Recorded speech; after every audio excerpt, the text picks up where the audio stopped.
नमस्कार, स्वागत है आप सभी का तमाम अहम खबरों के साथ। मैं हूं प्रीति। आइए एक नजर डालते हैं हेडलाइंस पर।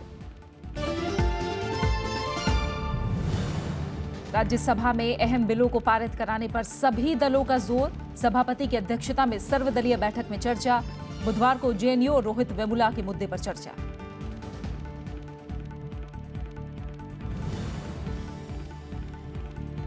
हरियाणा के झज्जर और कैथल में फायरिंग में 8 की मौत। 8 जिलों में कर्फ्यू। प्रदर्शनकारियों को देखते ही गोली मारने का आदेश। 800 से ज्यादा ट्रेनें रद्द।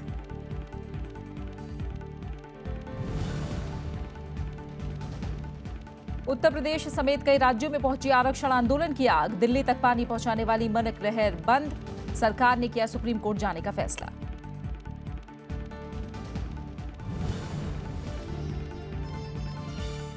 कांग्रेस अध्यक्ष और उपाध्यक्ष नेशनल हेराल्ड मामले में बड़ी राहत। पटियाला हाउस से मिली हाजिरी में स्थायी छूट। सुब्रमण्यम स्वामी को नहीं मिलेंगे दस्तावेज।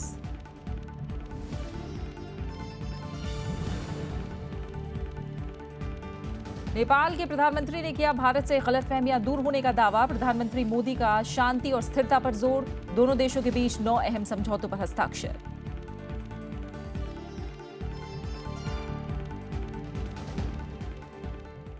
बजट सत्र को सुचारू रूप से चलाने के लिए आज संसद भवन में सर्वदलीय बैठक हुई। राज्यसभा के सभापति मोहम्मद हामिद अंसारी की तरफ से बुलाई गई इस बैठक में सरकार ने विपक्ष से संसद की कार्यवाही में सहयोग की अपील की। विपक्ष ने भी सहयोग करने की बात कही है। हालांकि ये भी साफ हो गया कि जेएनयू विवाद और हरियाणा में जाट आरक्षण का मामला भी संसद में उठेगा। सरकार का जोर जीएसटी समेत कई बिलों को पारित कराने पर भी है।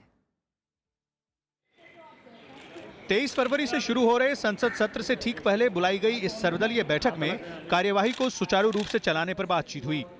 राज्यसभा के सभापति मोहम्मद हामिद अंसारी की ओर से बुलाई गई इस बैठक में प्रधानमंत्री नरेंद्र मोदी भी शामिल हुए।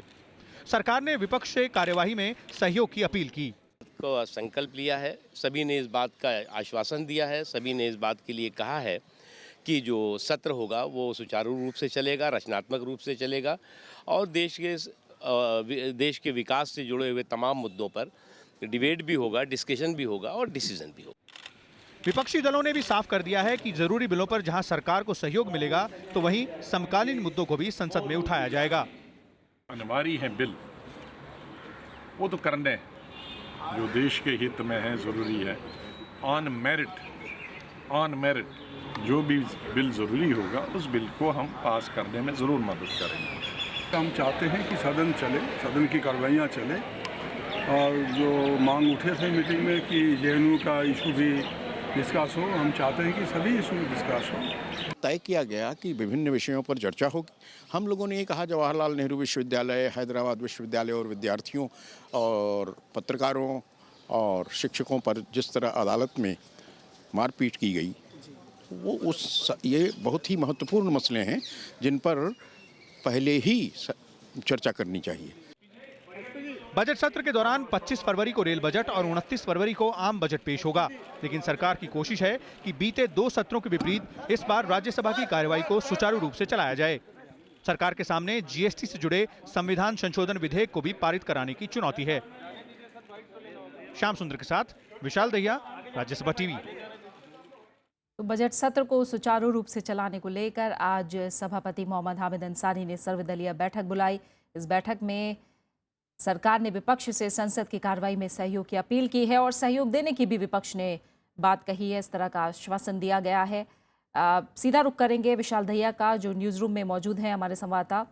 विशाल, जो रुख अलग अलग पार्टियों का, सरकार का, विपक्ष का देखने को मिला बैठक में, उसके बाद किस तरह की संभावना बजट सत्र को लेकर?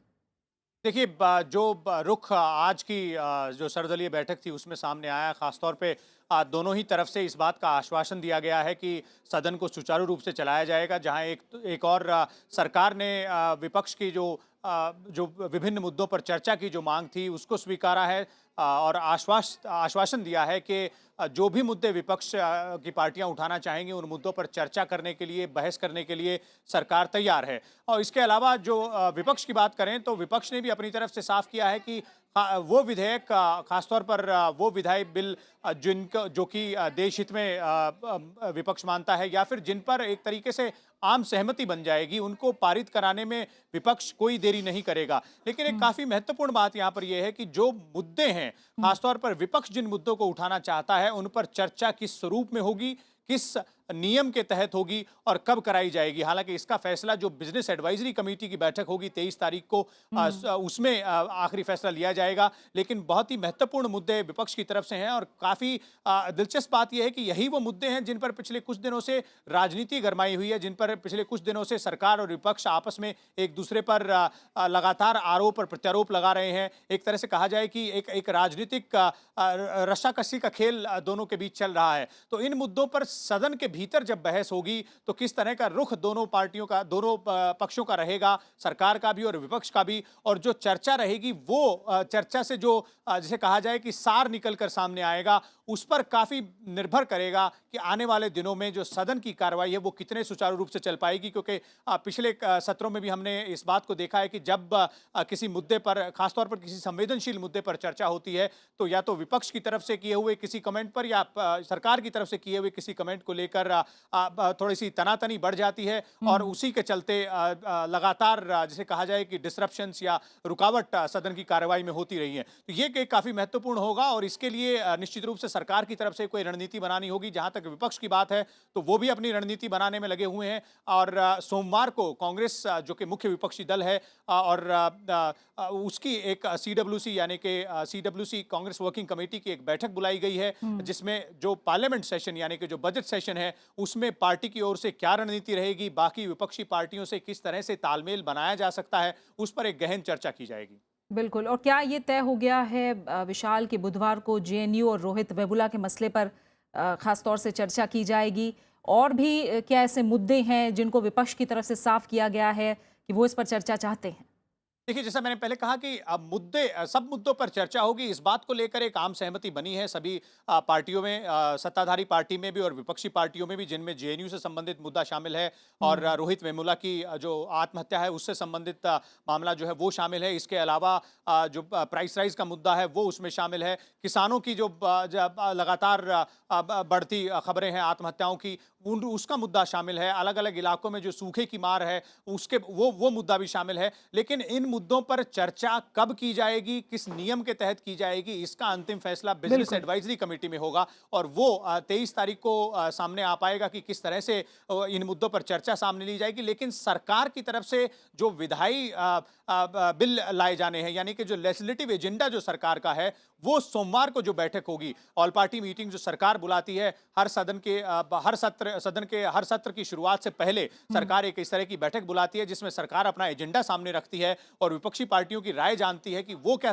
वो किन मुद्दों पर चर्चा चाहते हैं। तो वो सोमवार को सामने आएगा और इन अलग अलग मुद्दों पर चर्चा कैसे की जानी है वो जैसे जैसे सत्र आगे बढ़ता जाएगा वैसे वैसे बिजनेस एडवाइजरी कमेटी में जो सभी पार्टियों के रिप्रेजेंटेटिव्स होंगे उनकी सहमति से और बातचीत के बाद ये तय किया जाएगा कि किस नियम के तहत और कब इन मुद्दों पर चर्चा की जाए।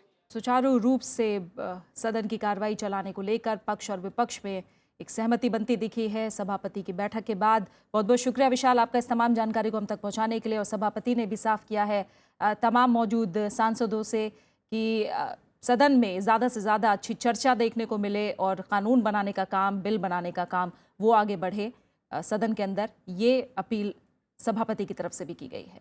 आइए अब दूसरी खबरों का रुख करते हैं। हरियाणा में आरक्षण आंदोलन में हिंसा बढ़ती जा रही है।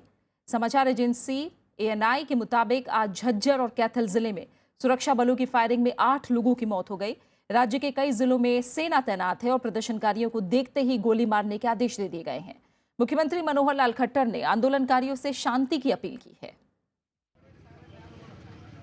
आरक्षण की मांग कर रहे जाट प्रदर्शनकारियों को तितर बितर करने के लिए शनिवार को सुरक्षा बलों ने रोहतक और झज्जर में फायरिंग की।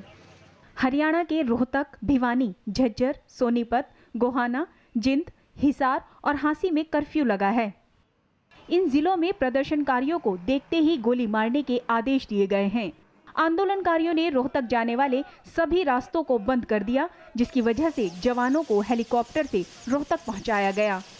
सेना के अलावा अर्धसैनिक बलों के 3300 जवानों को हरियाणा भेजा गया है।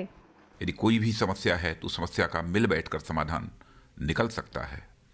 इसलिए मैं पुनः अपील करना चाहता हूं कि हरियाणा राज्य में शांति व्यवस्था बनाए रखने में मेरे हरियाणा के सभी बहन भाई पूरी तरह से सहयोग करें। आंदोलनकारियों ने कई जिलों में थानों और सरकारी कार्यालयों समेत बसों और पेट्रोल पंप को आग के हवाले कर दिया। आंदोलनकारी जगह जगह रेल पटरियों पर बैठे हैं। 800 से ज्यादा ट्रेनों पर इसका असर पड़ा है।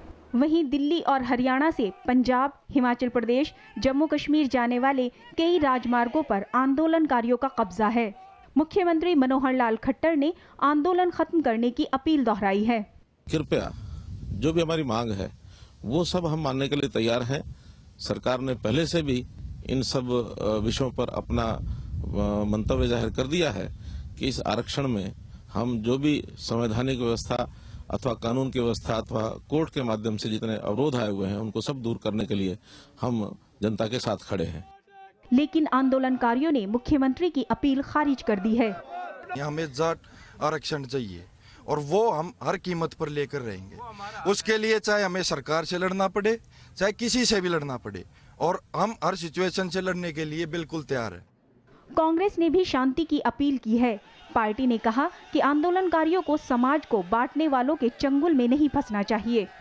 मेरा प्रदर्शनकारियों से, सभी आंदोलनकारियों से और सभी से अपील है कि वो कुछ ताकतें समाज का ताना बाना तोड़ना चाहते हैं, भाईचारा तोड़ना चाहते हैं, उनके चंगुल में न आए। बीजेपी ने सांसद राजकुमार सैनी को कारण बताओ नोटिस दिया है। सैनी ने जाट आरक्षण के खिलाफ आपत्तिजनक बयानबाजी की थी। वहीं बीजेपी के जाट नेताओं ने पार्टी के राष्ट्रीय अध्यक्ष अमित शाह से मुलाकात की। जाटों के लिए आरक्षण की प्रक्रिया होनी चाहिए। हमें यह आश्वस्त किया गया है कि आप अपने समाज के सभी जो लोग आरक्षण के पक्षधर हैं या हमसे बात करना चाहते हैं उनको हम आमंत्रित करते हैं। जाट आरक्षण की आग उत्तर प्रदेश भी पहुंच गई है। शामली में जाट समुदाय के लोगों ने प्रदर्शन किया और सड़क जाम की। दिल्ली में डासना चौक और पीरागढ़ी चौक को भी आंदोलनकारियों ने जाम कर दिया। Bureau report, Rajya Sabha TV. Jat आंदोलन की वजह से दिल्ली में पानी की आपूर्ति घटनी शुरू हो गई है। अगर दिल्ली की प्यास बुझाने वाला मुनक नहर को नहीं खोला गया तो हाहाकार मच सकता है। सोनीपत के पास आंदोलनकारियों ने इस नहर को बंद कर दिया है।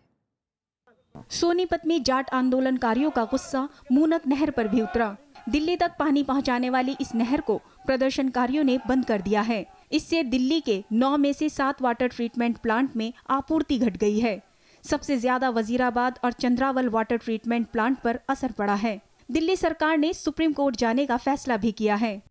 कल का दिन तो तब भी पानी की कमी रहेगी। अगर अभी हमारे मुनक कैनाल के गेट आज शाम तक खुलते भी हैं तब भी कल पानी का संकट थोड़ी कमी जरूर रहेगी। क्या मुनक पे आप लोग जाएंगे? सरकार के कोई अधिकारी आप खुद जाएंगे एक बार वहाँ पर स्थिति कैसी है, क्योंकि अभी ये हरियाणा सरकार वहाँ पर संभाल रही है और किसी भी और व्यक्ति के जाने से स्थिति और बिगड़ने का भी अंदेशा है। एक बार स्थिति ठीक होती है तो गेट खुलवाने के लिए जितनी मदद चाहिए होगी, जो भी मशीनरी चाहिए होगी, वो हम लोग जरूर देंगे।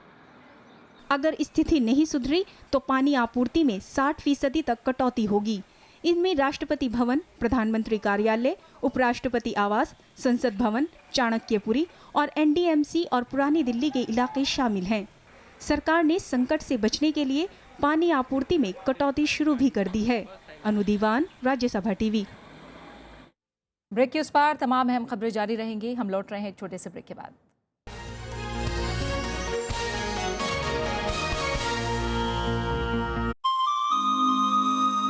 उपन्यास, कहानी, गजल और कविताएं जिनके कलम से सच के हो जाती हैं काबिले फिक्र। रात रात भर मोरा पिहके, बैरिन नींद न आए, बड़े भोर सारस के कारे, नदिया तीर बुलाए। लिखना मेरा शौक नहीं है, मेरा जीवन है, मेरी आत्मा है, इसलिए मैं घबराया नहीं, चलता रहा। मिलिए शख्सियत में साहित्य की दुनिया के मकबूल सितारे राम दरश मिश्र से। शनिवार रात 10:30 बजे और रविवार सुबह 11 बजे सिर्फ राज्यसभा टीवी पर।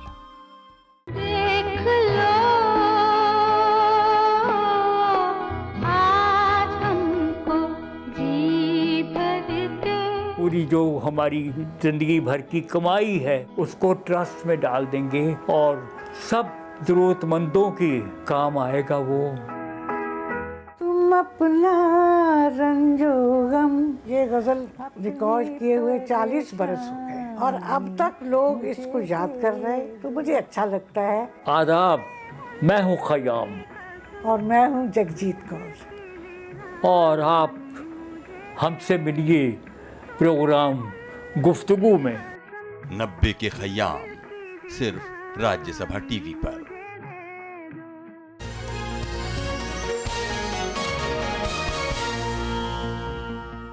जम्मू कश्मीर में पंपोर इलाके में आतंकियों ने सुरक्षा बलों की बस पर हमला कर दिया। इसके बाद से ही जवानों और आतंकवादियों के बीच गोलीबारी चल रही है। इसमें सीआरपीएफ के 2 जवान शहीद हो गए हैं और 10 जवान घायल हुए हैं। यह हमला जम्मू श्रीनगर राजमार्ग पर हुआ, जिसके पास ही उद्यमिता विकास संस्थान की इमारत है। सेना की जवाबी कार्रवाई के दौरान एक आतंकी छिपने के लिए इस इमारत में घुस गया। उस वक्त इमारत में 100 से ज्यादा छात्र और करीब 50 कर्मचारी मौजूद थे। सुरक्षा बलों ने सभी लोगों को सुरक्षित बाहर निकाल लिया है। भारत और नेपाल के बीच आज 9 समझौतों पर हस्ताक्षर किए गए। इसके तहत भारत नेपाल को भूकंप पुनर्निर्माण के साथ सड़क और रेल संपर्क निर्माण में सहयोग देगा। 6 दिनों के भारत दौरे पर आए नेपाल के प्रधानमंत्री केपी शर्मा ओली ने भारत के साथ संबंधों को सुधारने पर सबसे ज्यादा जोर दिया। प्रधानमंत्री नरेंद्र मोदी ने भी नेपाल में शांति और स्थिरता के लिए सहयोग का वादा किया है। नेपाल के प्रधानमंत्री केपी शर्मा ओली और प्रधानमंत्री नरेंद्र मोदी के बीच बातचीत के बाद 9 समझौतों पर हस्ताक्षर किए गए। इन समझौतों के तहत भारत नेपाल को भूकंप पुनर्निर्माण के लिए $25 करोड़ का अनुदान देगा। नेपाल के तराई क्षेत्र में सड़कों के बुनियादी ढांचे में सुधार, सांस्कृतिक साझेदारी, काकरबित्ता बांग्ला बांध कॉरिडोर के माध्यम से नेपाल और बांग्लादेश के बीच पारगमन और विशाखापत्तनम बंदरगाह के संचालन में भी सहयोग होगा। दोनों देशों के बीच साझा बयान जारी हुआ। प्रधानमंत्री नरेंद्र मोदी ने नेपाल में शांति और स्थिरता पर जोर दिया है। नेपाल में शांति, स्थिरता और उसका आर्थिक विकास हमारा साझा उद्देश्य है। भारत नेपाल संबंधों के इन सभी पहलुओं पर मैंने और प्रधानमंत्री ओली जी ने आज विस्तार से बात की है। साझा बयान में नेपाल के प्रधानमंत्री केपी शर्मा ओली ने साफ शब्दों में कहा कि उनकी भारत यात्रा का मकसद बीते महीनों में बने भ्रम को दूर करने का है। My meeting with the Prime Minister Modi ji has been useful and productive. The misunderstanding that persisted in the past few months is no longer there. I believe our relations will greatly benefit from our discussions. इससे पहले शनिवार को ओली का राष्ट्रपति भवन में औपचारिक तौर पर स्वागत किया गया, जहां उन्हें गार्ड ऑफ ऑनर दिया गया। इसके बाद विदेश मंत्री सुषमा स्वराज ने केपी शर्मा ओली से मुलाकात की।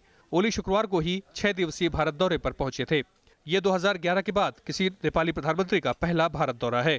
प्रधानमंत्री केपी शर्मा ओली गुजरात के भुज जाकर भूकंप के पुनर्निर्माण में भारत के अनुभवों को भी समझेंगे।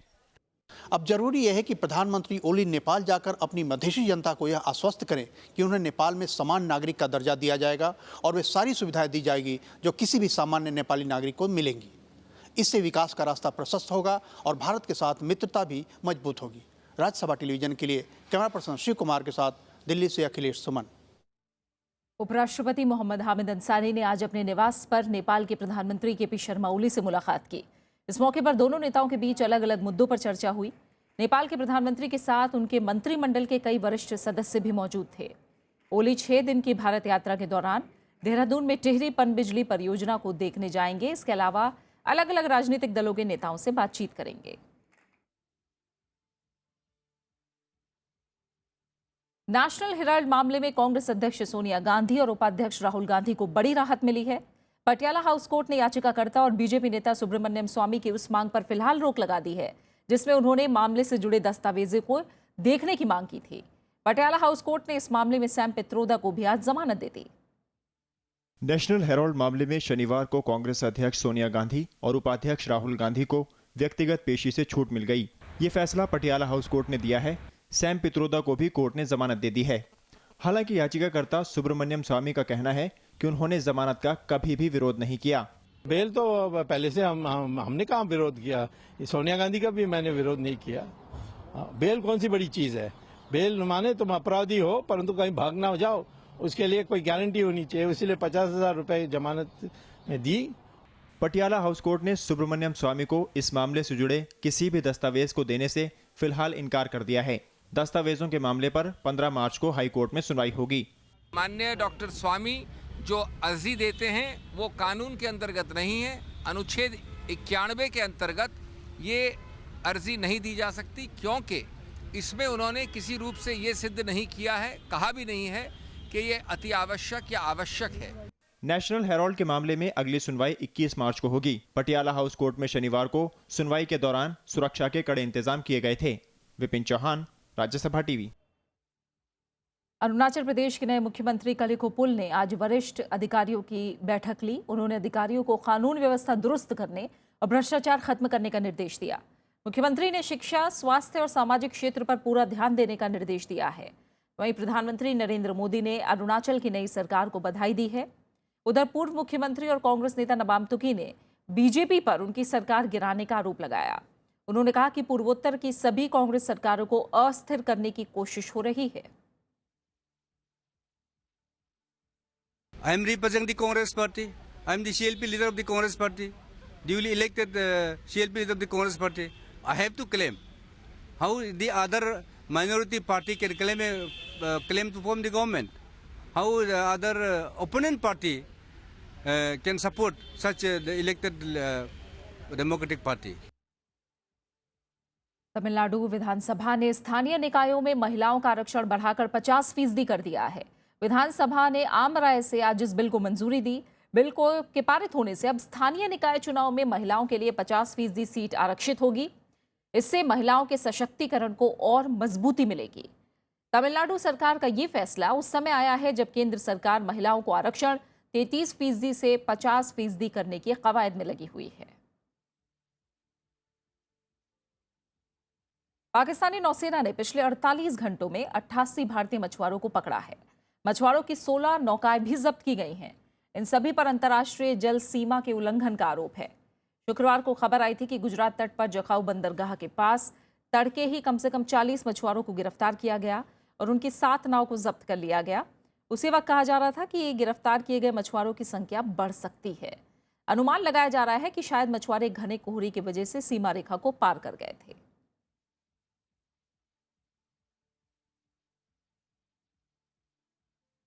और अब जल्दी से एक नजर देश और दुनिया की कुछ और अहम खबरों पर। पंजाबी गायक हंसराज हंस कांग्रेस में शामिल हो गए हैं। राजनीति में ये उनकी दूसरी एंट्री है। पहले हंसराज शिरोमणि अकाली दल के साथ थे। काफी समय पहले उन्होंने पार्टी के उप प्रधान पद से इस्तीफा दे दिया था। पंजाब में अगले साल विधानसभा चुनाव होने हैं।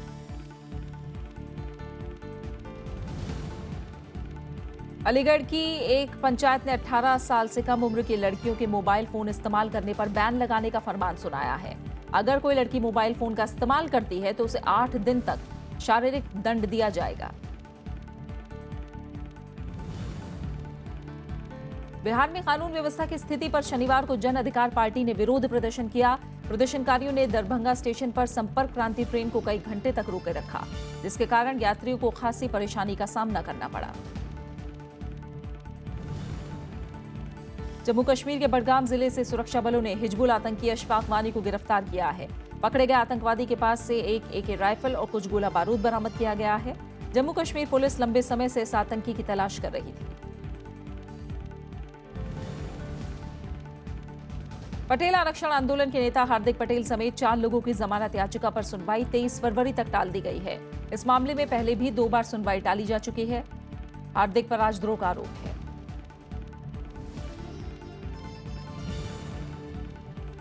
उत्तर प्रदेश के मुगलसराय में शनिवार को अर्चना एक्सप्रेस की एक बोगी पटरी से उतर गई।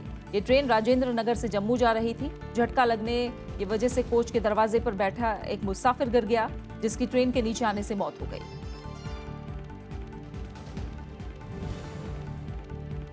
शनिवार सुबह मुंबई पुणे एक्सप्रेसवे पर एक तेल टैंकर पलट गया, जिस वजह से रास्ते में कई किलोमीटर लंबा जाम लग गया। पुलिस ने जाम खत्म करने के लिए ट्रैफिक को पुराने हाईवे की तरफ डाइवर्ट कर दिया, जिसके चलते लोगों को काफी परेशानियों का सामना करना पड़ा।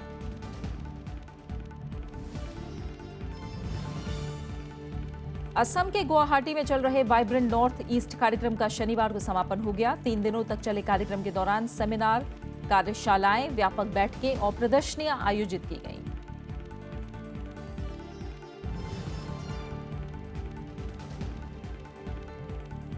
क्रिस्टीन लेगार्ड को दूसरी बार अंतर्राष्ट्रीय मुद्रा कोष के प्रबंध निदेशक के तौर पर चुन लिया गया है। IMF प्रमुख के रूप में उनका दूसरा कार्यकाल 5 जून से शुरू होगा।